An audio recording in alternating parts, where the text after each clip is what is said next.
This is one of the city's shelters for asylum seekers, but even though it's below freezing in New York right now, people in shelters like this are being told they may be evicted and have to leave. And the freezing temperatures come as hundreds of asylum seekers are evicted from city shelters and wait for placement. But the Arctic temperatures not keeping migrants from standing on long lines for hours, some even spending the night. Very cold. He was evicted from his homeless shelter after 30 days. The clock is ticking for Jennifer Vargas and her 3 kids. In just weeks, they'll be evicted. They told me I would have support finding work. They told me I would have support with my children. Those were lies.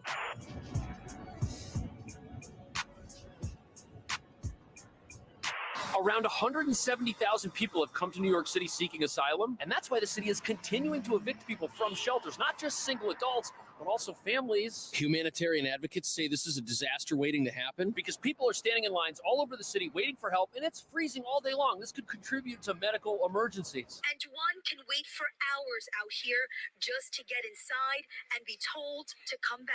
Some even spending the night, all to receive shelter. That's an unfortunate situation to see so many people waiting outside in the freezing cold. City leadership says this is unavoidable because the shelter system is completely full. And while this is happening, folks continue arriving here in New York from the southern border, which last month experienced record numbers. 225,000 people, apparently. And this is puzzling New York City's leaders who figured that freezing cold temperatures would actually contribute to less housing requests under the city's right to shelter rules, but that hasn't happened. And the laws in New York obligate the city to provide temporary room and board to anyone who asks. But since the shelters are full, you've got no more room in any of them. And now there's a revolving door type system where people have to wait in line for a new bed to open up after they've lost their bed after a certain period of time, because there's not enough time for everyone to have one permanently. But before we uncover why the city's evicting people from shelters in the freezing cold, it's important to first understand how it is that people are still getting to New York City. Because just last month, the city's mayor banned buses from dropping people off, but that doesn't really seem to be working. People are still coming.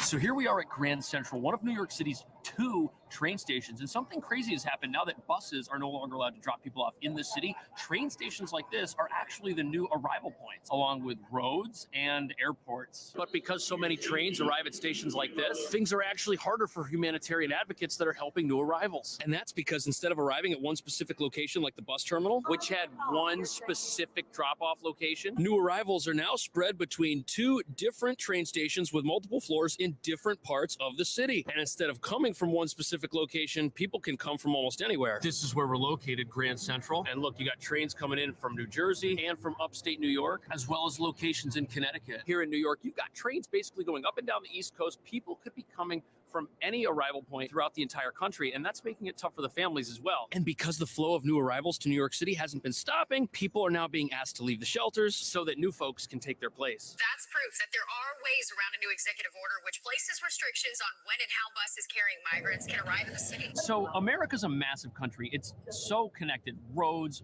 bridges, trains, planes, everything. If you want to get somewhere, it's possible. Now that buses can't bring passengers to the city anymore, folks will take a bus as far as they can and then take a train the rest of the way. Some bus companies are even paying for tickets on behalf of their passengers. But this particular station has proven to be very popular with new arrivals because it's close to the asylum processing center where people have to go anyways after they arrive. And even though other states like New Jersey have made similar orders to the bus companies, there are so many ways to get to New York that folks are still finding a way to make the journey, even if it's much longer than it was previously. Now, it's worth noting that the mayor of New Jersey didn't actually ban buses, but he did tell the bus companies that he wants 32-hour notice, and he could easily give them an executive order that makes them abide by that rule, and companies have been complying. New Jersey is down to about 1 or 2 buses a day from 8 buses a day. But again, that hasn't stopped New York City's train stations from being as active as they are. But critics say this is just pushing drop-off points out further and further, which makes it tougher and tougher for people to make a journey they've already decided they're going to make.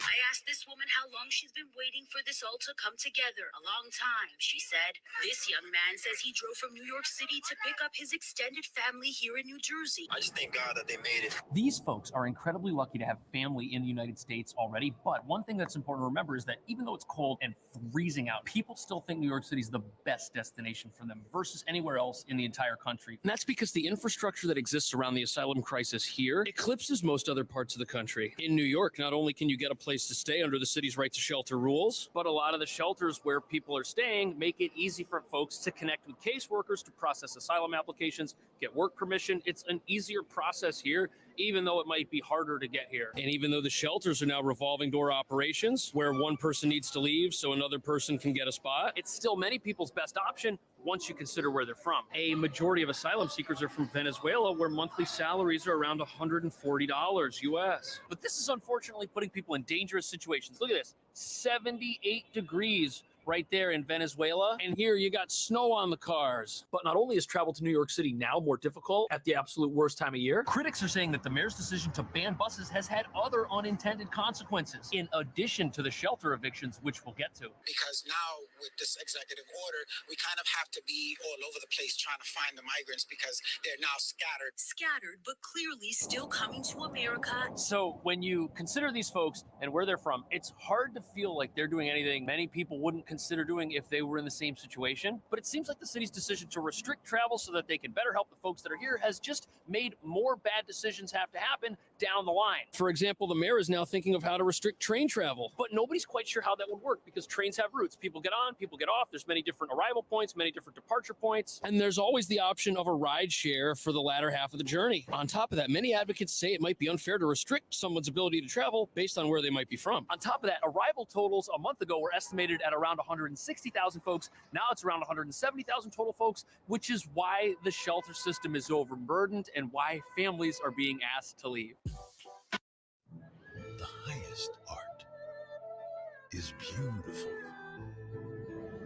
breathtaking, timeless, and moving. Experience art with 5,000 years of history, inspired by the divine. Experience Shen Yun. I have never seen a production any better.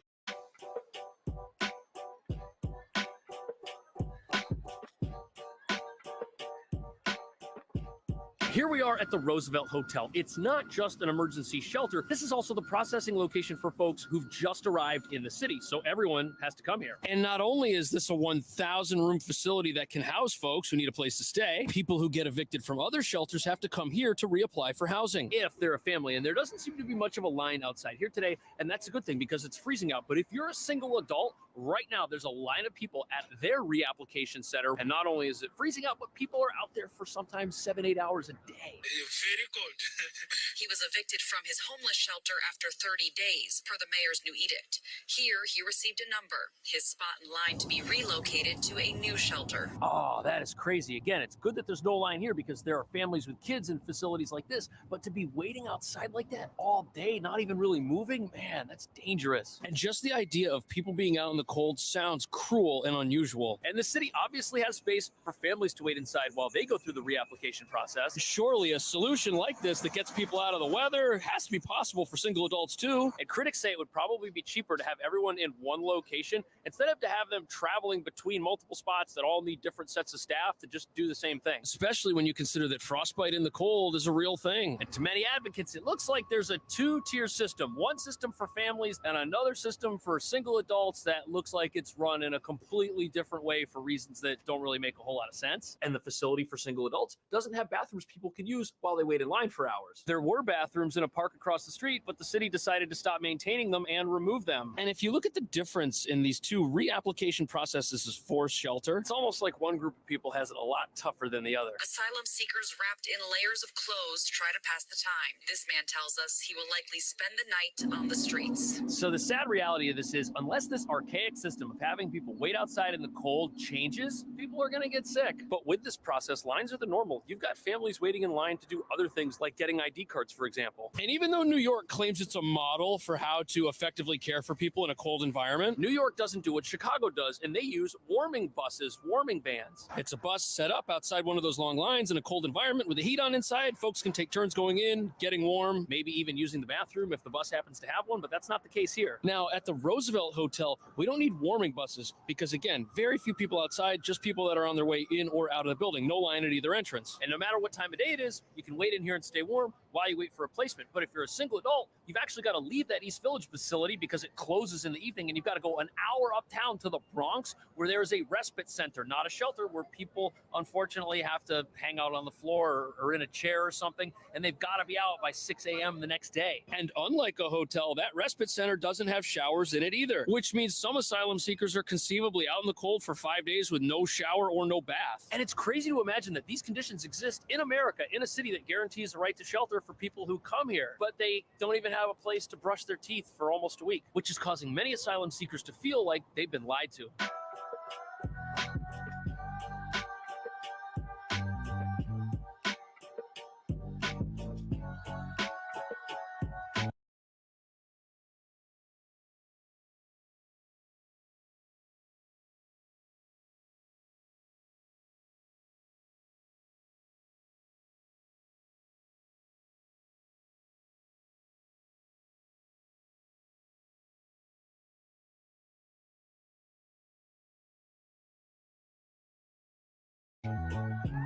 So here we are a few blocks away from the Roosevelt Hotel Processing Center, and this is the New York City that a lot of people envision. Tall buildings, little shops, just this unique environment that has possibly been seen in a movie or in a magazine at some point. This is what people think of, but it's not the reality that many asylum seekers are now experiencing. The trek home from school for these mothers and their kids can feel a little bit longer and a lot colder the longer they stay at Floyd Bennett Field. That's not a place that's for children. It's not a decent place for children. So the sad reality of all of this is that a placement in the Roosevelt Hotel, which is like one of the best shelters you can get access to, it's not guaranteed. And when families have to leave that facility, the future becomes very uncertain. And that's because the city's other shelter options look like this one at Randall's Island, which isn't anywhere near all the tall buildings. These are actually referred to as congregate shelters because you're in a big congregation type setting. Here are some pictures of the inside. This is a shelter for single adults, but now families are being moved into places like this. There's other people, everyone can kind of see each other. It's not really a whole lot of privacy. And some of these shelters have bathroom facilities that are outside the main building. And it's hard to imagine families trying to exist in communal living arrangements, especially when those very same folks thought they were on their way to New York City, which looks like this. Loud music, noise, people having conversations. I honestly couldn't imagine living in a situation like that myself. The immigrants faced with some tough living conditions, no questions about it. Wind rattled the tents at the migrant shelter as rain leaked in on December 17th. Now, it's important to remember that the folks in videos like this, many of them were staying at places like the Row Hotel or the Roosevelt, which are a private room where you have your own bathroom and you have your own space to kind of live your own life. And now that's all gone away. And when you think about it, being able to stay in a former luxury hotel down the street from everything we're looking at right now, it's almost like this is too good to be true. And it is for 60 days, but then it could end and you could have to move out and go someplace much tougher. On top of that, the city may be creating a situation with the shelter evictions, which inadvertently ends up trapping people in the system itself, and they'll never be able to get out of it. Because these tent shelters are hours away from the heart of the city where we are right now. This is where the work opportunity is. This is where the jobs are, but now you can't get here anymore. How are you supposed to self-sustain and get out of the shelters, which is what the city wants? And it's where a lot of children get placed in school, but there aren't any buses to bring them to the school. The city does have a $600,000 contract with bus companies to bring people every 90 minutes from that big tent shelter to public transportation, but apparently the buses don't always show up and people miss school. They told me I would have support finding work. Told me I would have support with my children. Those were lies. The clock is ticking for Jennifer. So if that turns out to be true, it could be that the city isn't properly explaining to people what's going to happen after they get here and have to move to a new place. And that's why folks feel like they're being lied to. After all, if the city tells you, they'll do their best to find a great place for you to stay, and they'll do their best to help you find a job and give you all this support. If you've got no other options, you might just wait and see if that actually happens. But unfortunately, these parents say it's not. And that's why right now the city's comptroller is investigating how the city handles evictions. But it gets even worse. Let's say you're a family and you're at one of these tent-style shelters. After 60 days there, you still may have to move out and get replaced elsewhere. So that's another move. But the city is firm on its eviction rules, and it's standing by this process because apparently 80% of single adults who leave the shelters never end up coming back to reapply. But many families are afraid they and their kids could be out on the streets. It's the city's latest move to urge migrants to find permanent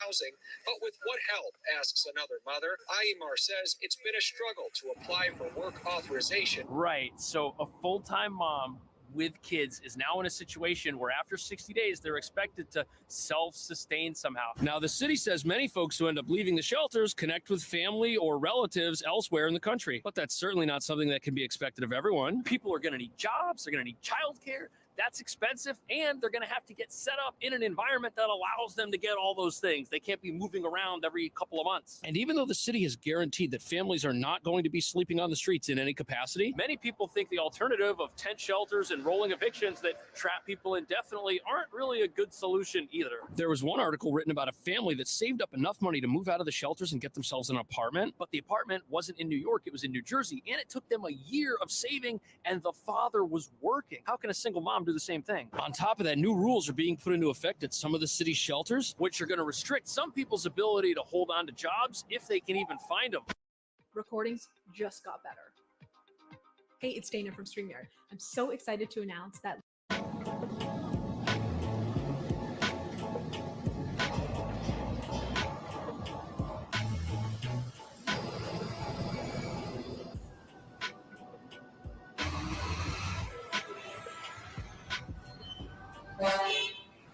So here we are at the Row Hotel, one of the city's other shelters, and although there's no curfew at this facility yet, curfews have been put into place at other shelters here in the city, and that's causing problems for people who have jobs that require them to work during those curfew hours. Controversy tonight over a new curfew for asylum seekers in New York City. 4 centers, 2 in Queens, 1 in Brooklyn, and another in Harlem, will restrict residents from leaving between 11 p.m. and 6 a.m. Now, proponents of curfews say that this shouldn't be controversial because there are already curfews at the shelters that are used for homeless New Yorkers, which are in a different system than the one behind me. But you see all these delivery bikes out here? These are here because delivery is one of the only jobs people can get if they've recently come here. And a lot of delivery jobs require people to be working when people don't want to go and buy things or pick them up for themselves. And that's got folks who are in a situation where they're trying to save up some money and get out of the shelter system worried about what they're going to do. Because a lot of folks that are staying in places like this can't just go out and get a 9-to-5 salaried job. Not that somebody in a traditional shelter can go and do the same thing easily, but there's a point to be made that folks in places like the Row Hotel have less opportunity than their counterparts. But on the plus side, the city says this is helpful because it helps them manage the available bed space that they do have. After all, if somebody leaves one of the shelters, they may just pack up their things and leave, and the city might reserve a place for them to stay when they don't need it anymore. Edwin Mendoza tells me he came to the city to escape gang violence in Ecuador 3 months ago. He has been able to find work as a delivery worker, but the company he works for wants him to work primarily at night, after the new 11 p.m. to 6 a.m. curfew begins. So this is definitely not an ideal situation, and now families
are starting to worry that they might not be able to hold on to the jobs they've worked so hard to get. Now, luckily, the new curfew strategy does allow for exceptions, but how do you get an exception to work if you're in the gig economy? You're technically self-employed, running your own business. You don't actually have to be anywhere unless you have some sort of contract, but that's not something everybody's going to be able to produce. And with families being forced to leave facilities like this, it's almost like this whole situation is just getting worse for everybody involved. Is the city doing the right thing by asking families to leave hotels where they've been living for almost 2 months? And what could they do instead to better manage this crisis? Let me know. Thanks for watching. I'll see you in the next video. We want to be there for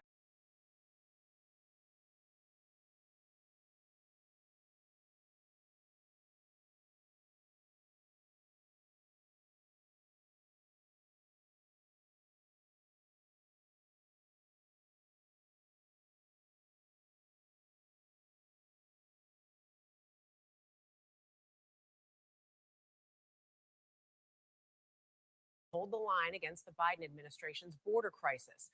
And I want to talk about another top issue, the border.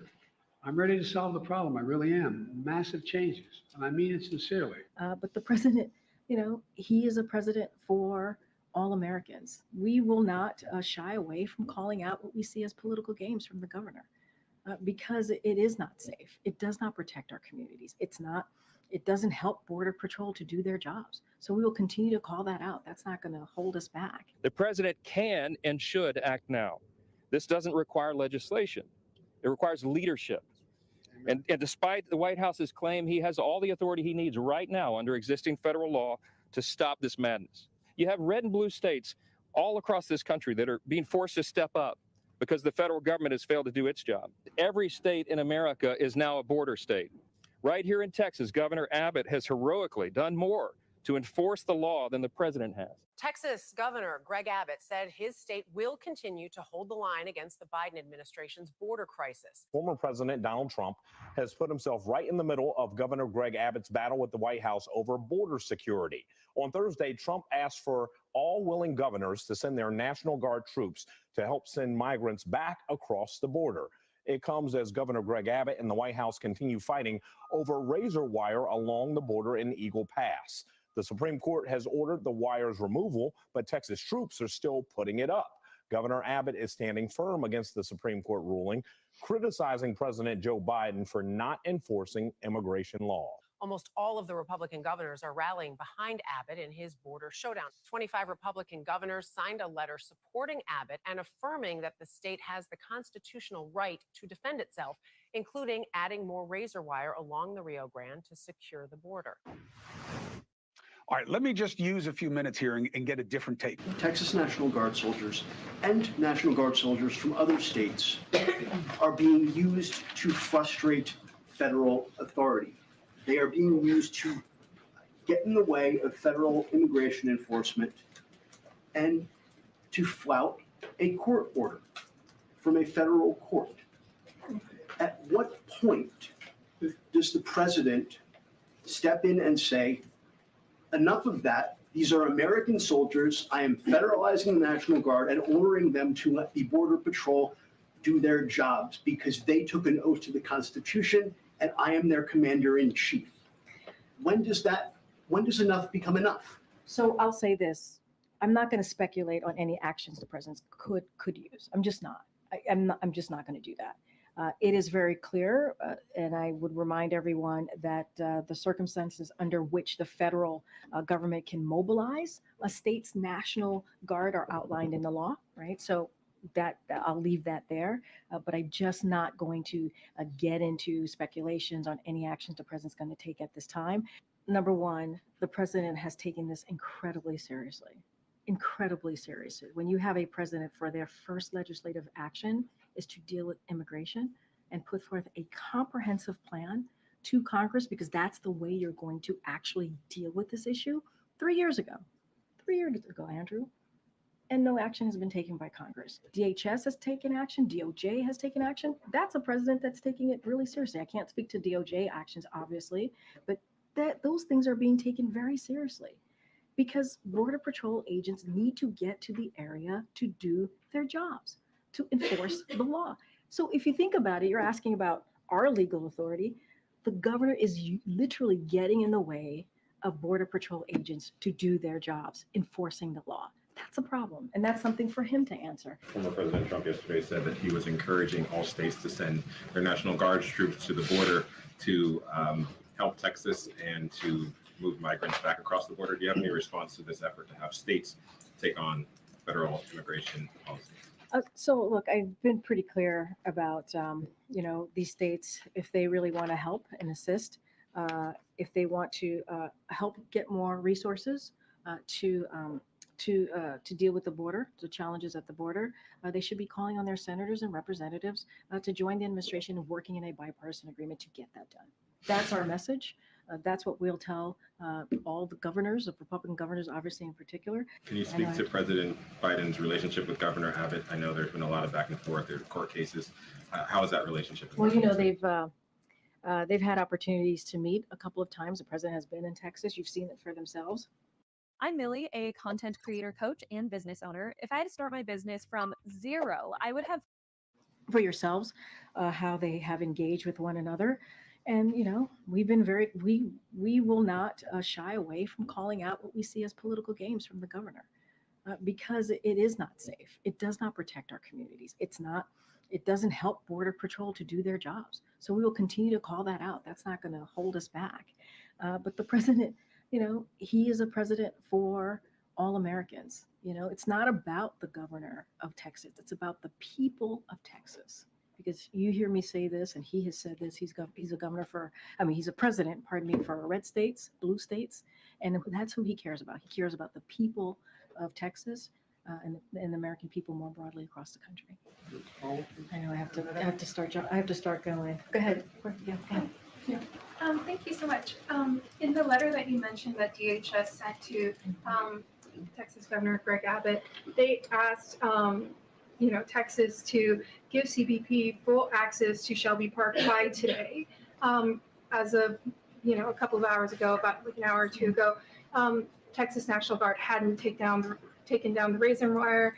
They still had these barriers up. I guess, is the president concerned that Texas doesn't seem to be backing down or listening to the letter that DHS sent? And I guess how does the administration plan to respond if they don't give DHS access? So I'm going to let DHS speak to how they're going to respond. Obviously, DOJ speak to how they're going to respond. What I will say, it's shameful. It's shameful that politics is being played here. Political stunts are being done here as we're trying to deal with an issue that Americans really care about, right? And all we are asking for is Border Patrol to have access to an area so that they can enforce the law. That's what they're trying to do. They're trying to actually do their job to enforce the law. That's what Border Patrol agents are meant to do, and that's what they're trying to do. And you have politics being played, and you have a governor getting in the way of that. And so it is shameful that we continue to see these political stunts and we continue to see these political games. It is not safe. It does not help solve the problem. It does not help solve the issue. All right, now I have to wrap it up. Go ahead, Ryan. Thanks a lot, Kareem. I had a question on the border.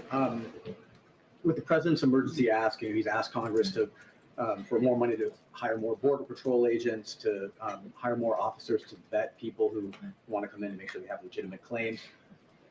Should the American people be prepared for the situation on the border to get worse if that money is not approved? So look, I'm not going to get into, read the future and how things are going to turn out. What I can speak to is what we're trying to do right now to deal with the challenges, to deal with the broken system, the immigration system. That's what I can speak to. What I can speak to is what the president has asked for. You just laid out. He asked for more border agents, obviously. He's asked for 2,000 to hire 2,000 more border agents and law enforcement officers, install new drug detection and technology to stop fentanyl from coming into the country, going into communities, hire more immigration judges and asylum officers. That's what was in his plan. That's what he's asked for. That's what he wants to see. Now we're having a very important conversation with the Senate Republicans and Democrats. We appreciate that. We think Congress must act. They need to act. And that's how we're going to deal with this issue. If you think about it this way too, 3 years ago, more than 3 years ago, the president on his first day put forward a comprehensive immigration legislation and put it forward to Congress. If Congress had taken action 3 years ago, they had taken action, worked towards that, we wouldn't be where we are today. We just wouldn't. But now we're having these conversations, and hopefully we can get to a bipartisan agreement. Guys, I got to go to a meeting with the president.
Texas lawmakers are outraged over a Supreme Court ruling allowing the federal government to remove that razor wire along the U.S.-Mexico border. Lawmakers are ignoring that ruling now in the Lone Star State, and they've instructed the Texas military to install more razor wire at the border, and you can see them doing that right there. Jorge Ventura is in Eagle Pass, Texas, and you've been talking to some migrants in the area as well this morning. What's been the reaction? What are you seeing right now, Jorge? Yeah, so Marnie, right now the Texas Military Department says that they're going to hold the line and to continue their operations inside Shelby Park. Now take a look at the scene right behind us right now. We actually have 3 migrants from Venezuela trying to enter Shelby Park illegally, but they right now have been blocked by the razor wire that's been installed by Texas officials. And as we're speaking to you right now, Texas officials are actually installing even more of this razor wire. Now, a big difference from when Border Patrol agents were allowed in Shelby Park is we've seen it in the past where if there are migrants on the other side of that razor wire, then Border Patrol agents will then cut through that wire and then start the apprehension process with migrants. This is what Texas officials say they want to avoid. They do not want migrants actually to even be apprehended. They want to block any type of entry. And actually, I've been speaking with those migrants who say they actually been on the riverbanks now for 2 days trying to find a way into Shelby Park. We'll take a look over here. You can see, Marnie, even more of that razor wire is being installed by Texas officials. All this to deter any type of migrants coming in illegally. They're actually even installing some of that razor wire on top of those shipping containers because many of these migrants were actually climbing on top of the shipping containers and entering illegally. But these 3 migrants here are from Venezuela. They cannot find any way to enter. And if they do enter illegally, Martin, they actually will be arrested and charged by Texas DPS troopers. And this is what Texas wants to continue to do, is block migrants from entering Shelby Park. And as of right now, they still have not allowed access to any Border Patrol agents inside Shelby Park. And they say that posture is not going to change. So just to be clear, are they trying to get through the razor wire? We see them sitting there. Do they want to be apprehended? I mean, how does this end? So here, Marnie, they want to be apprehended. They are looking to turn themselves over to Border Patrol officials. The issue is Shelby Park is a 2.5 mile radius. There are no Border Patrol officials. They essentially have been all kicked out. Now, what the migrants have expressed is that they have attempted to cross in other areas in Shelby Park and actually have gotten injured by the concertina wire. The female migrant actually was showing us some of her cuts on her legs. The male migrant has some cuts on his arms. But they say they've actually been waiting now on the riverbanks for 2 days. So it's unclear if they'll continue to walk down Shelby Park and eventually maybe find a Border Patrol agent past this kind of shutdown by Texas officials. But as of right now, they're essentially kind of stuck, and they actually also mentioned that they can't swim back to Mexico because the tide of that river current is going too fast right now. And if you actually should look over here, Marty, you actually will look at Mexican officials actually posturing up. So even Mexican officials have also stepped up their efforts in stopping illegal entry. But essentially, Marty, these migrants right now are stuck in limbo. And Jorge, what is Shelby Park for people watching and not familiar with that particular area?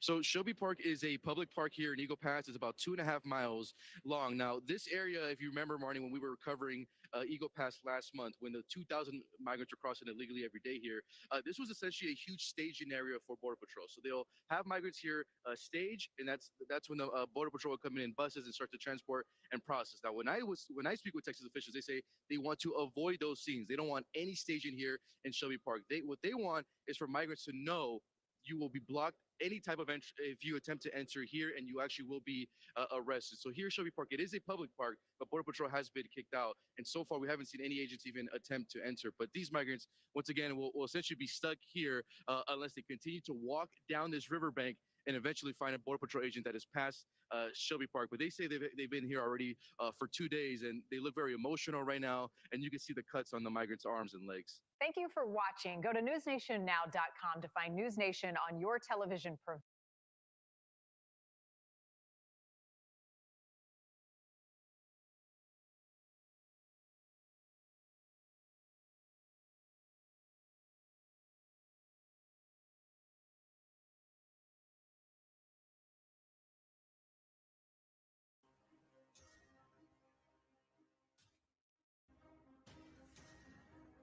All right, the border battle in Texas at the Rio Grande intensifying over razor wire as Governor Abbott of Texas asserts his state's right to defend itself.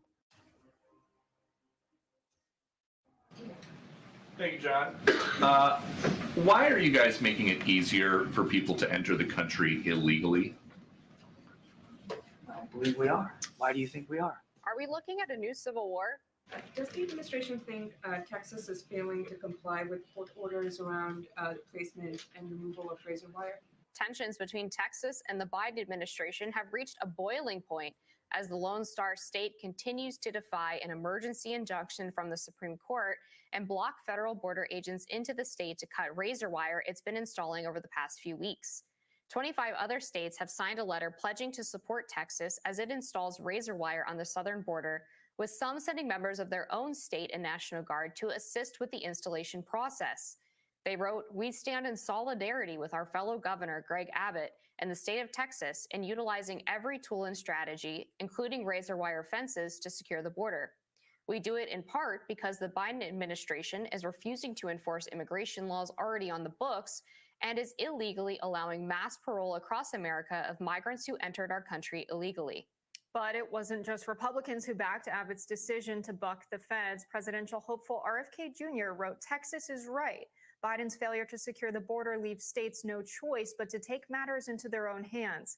As president, I will end this humanitarian crisis once and for all. I will secure the border and destroy the business model of the drug cartel." Thank you, Corinne. Just back to the border, does the administration think Texas is failing to comply with court orders around the placement and removal of razor wire? Well, look, I mean, the Supreme Court is the highest, law, court of the land.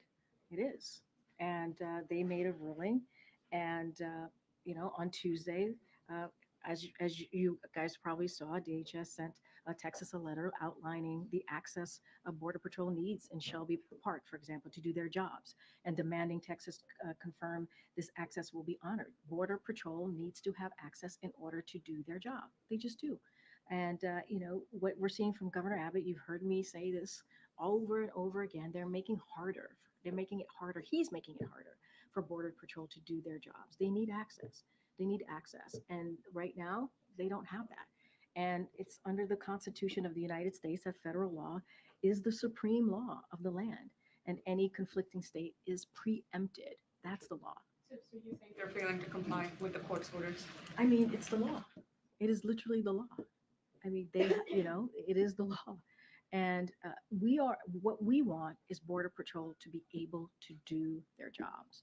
And right now, Governor Abbott is getting in the way. And you see it, DHS sent a letter on this. I would refer you to to what they wrote. Is DHS still trying to work with the Texas National Guard?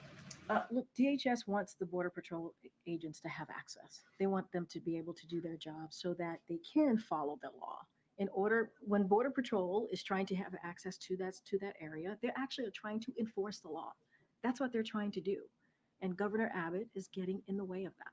And so they're trying to do their job, enforce the law, make sure that they are able to do what they are meant to be doing as Border Patrol agents. They're communicating with the Texas National Guard. I mean, honestly, I would refer you to the DHS on communication. I'm not tracking every communication that they're having. What I'm saying more broadly, which is true, which is Border Patrol needs to be able to do their job, and they're getting in the way of it. And just a quick one on the border talks. We understand, we and others have reported that the White House has said that they would accept limiting parole at the border as a condition in the Senate border talks. Can you confirm? I cannot confirm that from here. I'm going to let the negotiators have their process, go through their process. We think it's happened in good faith. We think there's been progress, and we want to see a bipartisan agreement here. Thank you, John. Why are you guys making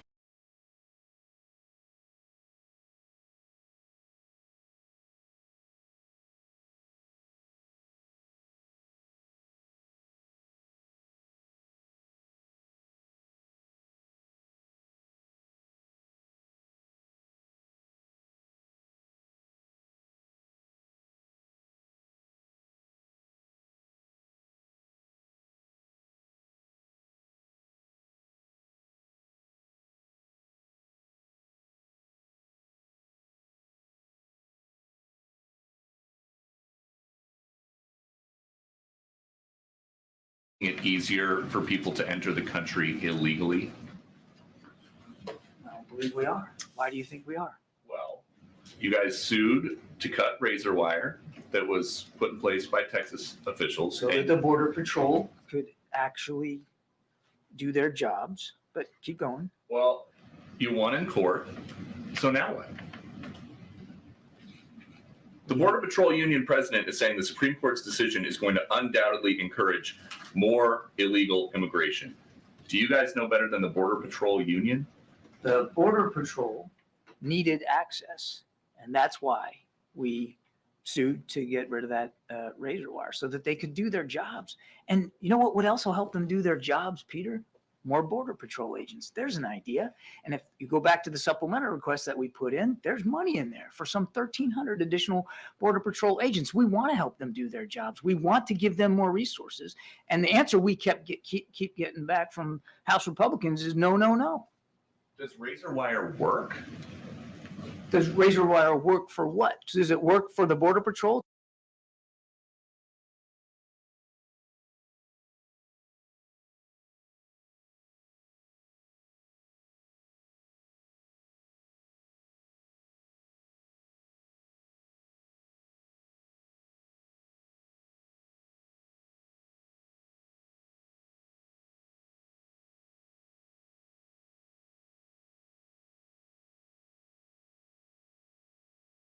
To allow them to have the access they need to be able to better process people that are trying to get across the border? I don't think so, and that's why we asked for it to be removed. Are you sick of having issues with your webinars, wasting tons of time on troubleshooting with attendees? But what is the president's plan? This is happening just weeks after 300,000 people came into this country over the southern border illegally.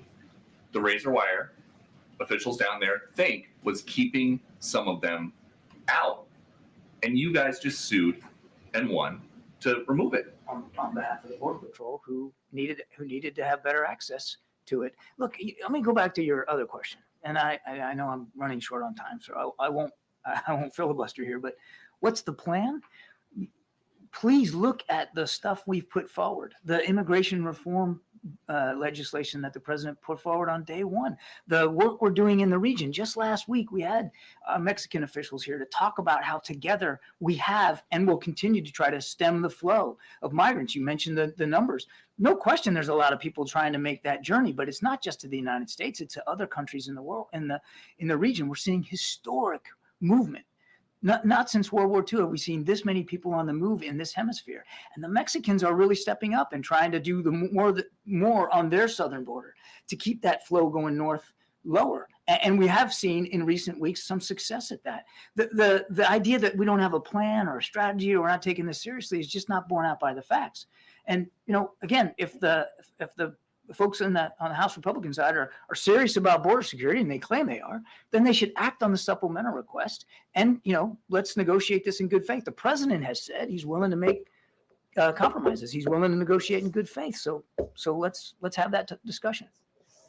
The governor of Oklahoma, he's up on the big wall, and he's live right now from Oklahoma. Governor, good morning to you. Hey, good morning. Thanks for having me on. You bet. Okay, so why have you and 23 or 24 other governors, all Republicans, said we're going to help Mr. Abbott out in Texas? Well, I mean, it's pretty simple for us, for Oklahomans. I think for most Americans, this is just common sense. In Texas, there's 28 ports of entry, and it's already a federal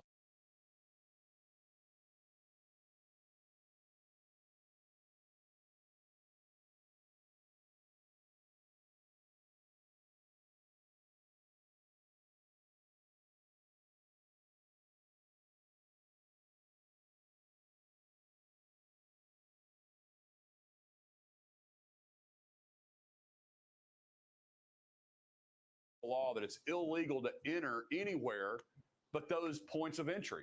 I mean, the last time I flew to Mexico, I had to land at an airport and show them my passport. And so the fact that the federal government, Biden, is cutting razor wire, it just makes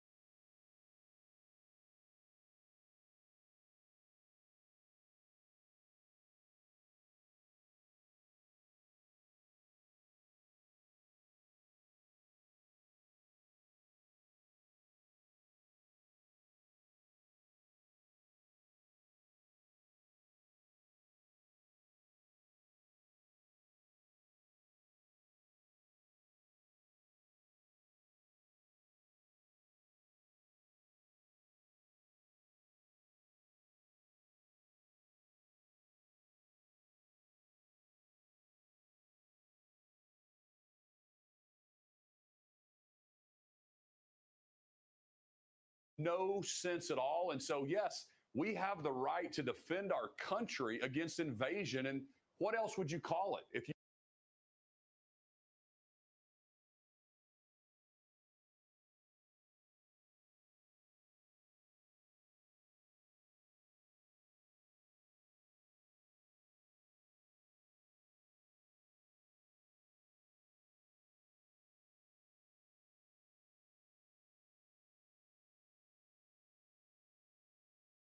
you've got 6 million people coming through illegally. No.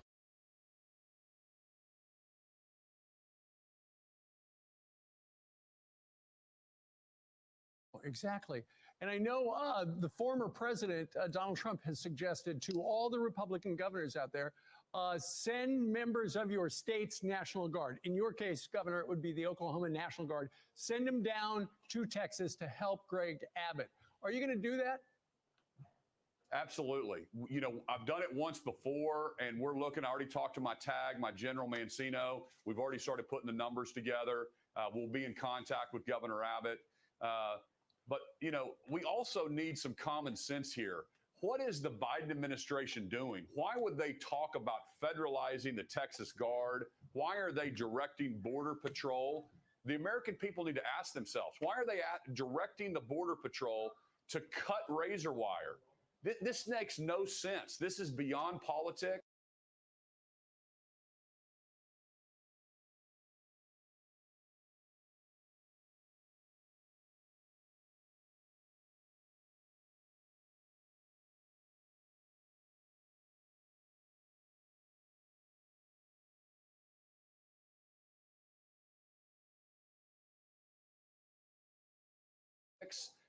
I just don't understand what's happening. Right. You know what? You just touched on an important point. I'm going to bring that up. There are a number of Democrats who are calling on President Biden. You know what you need to do? You need, as you just mentioned, you need to federalize the Texas National Guard. What that means is then no longer is Greg Abbott their boss. They are working for the commander in chief, Mr. Biden. Have you thought this through? If you send your Oklahoma National Guard down there and a bunch of other states send them down there, you know, all Joe Biden has to do is federalize all of them. Next thing you know, they are doing essentially support work for the Border Patrol, who are down there right now just trying to process the invasion of migrants. Your National Guard could be working for Joe Biden. Yeah. Well, here's the deal. I've been on the border. I've talked to the border agents. Even the border agents themselves are scratching their head. But these are good Americans, and they're trying to obey their boss. But they don't agree with that policy either. And of course, the National Guard soldiers, they're Texans and they're Oklahomans and they're Tennessee folks. And these are just Americans, and they don't like what's going on. So you would really be putting our